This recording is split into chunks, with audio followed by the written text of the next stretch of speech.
So from a 50,000-foot level, if we start with chemotherapy, to me, that's essentially a carpet bombing.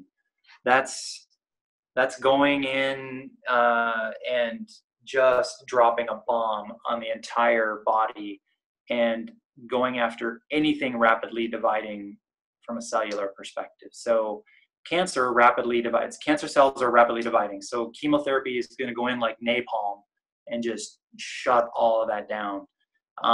It's also going to hit other rapidly dividing healthy cells in your body. So your hair follicles, your mucous membrane, your gastrointestinal tract, your nerve endings on your feet.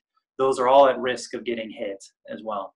So it's a very harsh, but somewhat effective. Again, it's not going to cure you. If you have metastatic prostate cancer, chemotherapy is not going to cure you, but it can shut down and stabilize the cancer for a fairly long chunk of time.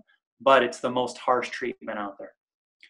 Radiation is also harsh, but I would view it as a little bit more targeted. So if your cancer is contained to the prostate region and it hasn't spread to distant parts of your body, then you can go in and have radiation therapy, which is essentially trying to burn the cancer and kill it that way. I'd say it's less harsh than chemotherapy because it's targeted, it's not systemic.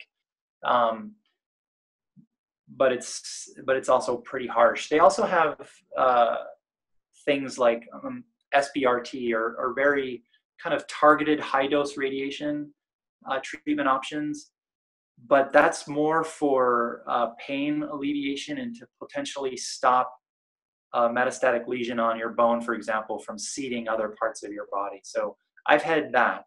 I was stage 4 pretty much from the get-go. So radiation therapy wasn't an option for me from a curative perspective, but I did have this pesky lesion on my pelvic bone that was starting to cause some pain. And I was able to go in and get a high dose radiation treatment to stop that cancer from continuing to grow. And it also alleviated the pain.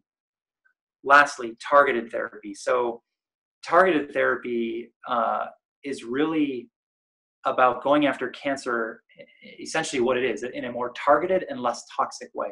So if you understand what is fueling your cancer at the DNA level, what's the DNA defect that's driving your cancer, then you can go after that with a drug that will try to inhibit cancer's ability to use that mutation to grow. So for example, in my case, I had a PI3K mutation.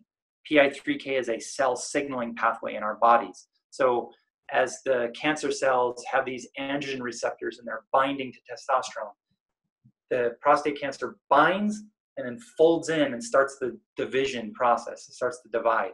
It's got to pick a pathway to do this.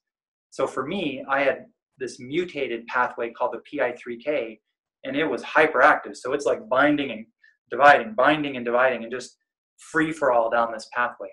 So I was able to take a targeted drug and basically put a roadblock up on that pathway. So it's trying to divide and grow along this pathway, and now it's getting shut down. It's like hitting this wall. What I like about targeted therapy is it's less toxic. So there will be some side effects associated with inhibiting a pathway, but it's not nearly as toxic as chemotherapy because it's targeted. But most of these targeted therapies today are not standard of care. They're clinical trials. They could involve travel. A lot of it's going to be on you, the patient.